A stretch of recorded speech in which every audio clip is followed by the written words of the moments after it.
Assalamualaikum warahmatullahi wabarakatuh. Saya Fenisi Amira, NPM 19106, mata kuliah Hukum Administrasi Negara, dosen pengampu Ibu Resma Bintani Gustaliza, Fakultas Hukum Universitas Bung Hatta. Baiklah, saya akan menjelaskan beberapa pengertian hukum administrasi negara menurut para ahli. Sebelum saya menjelaskan pengertian hukum administrasi negara menurut para ahli, saya akan menyebutkan beberapa istilah hukum administrasi negara di berbagai bahasa dan negara. Yang pertama, di Indonesia, hukum administrasi negara dikenal sebagai hukum tata usaha negara atau hukum tata pemerintahan.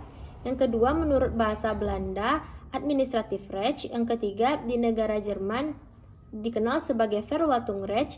Yang keempat, di negara Prancis dikenal sebagai droit administratif.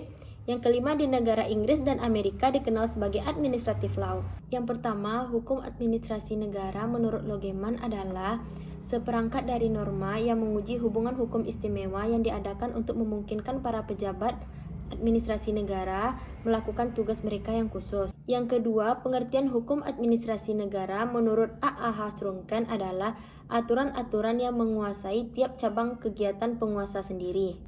Yang ketiga, pengertian hukum administrasi negara menurut J.P. Hoykas adalah ketentuan mengenai campur tangan dan alat perlengkapan negara dalam lingkungan swasta. Yang keempat, pengaturan hukum administrasi negara menurut R. Abdul Jamali, pengaturan hukum yang mengatur administrasi, yaitu hubungan antara warga negara dan pemerintahannya yang menjadi sebab hingga negara itu berfungsi. Yang kelima, pengertian hukum administrasi negara menurut E. Utrecht adalah menguji hubungan hukum istimewa yang diadakan agar memungkinkan para pejabat pemerintahan negara melakukan tugas mereka secara khusus. Yang keenam, pengertian hukum administrasi negara menurut Muhsan adalah hukum mengenai kefungsian administrasi negara. Yang ketujuh, pengertian hukum administrasi negara menurut Van Vollenhoven adalah suatu gabungan ketentuan yang mengikat badan yang tinggi maupun rendah apabila badan tersebut menggunakan wewenang yang diberikan kepadanya oleh hukum tata negara.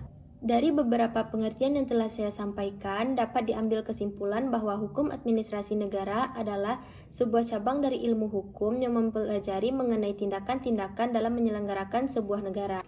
Sekian penjelasan dari saya. Assalamualaikum warahmatullahi wabarakatuh.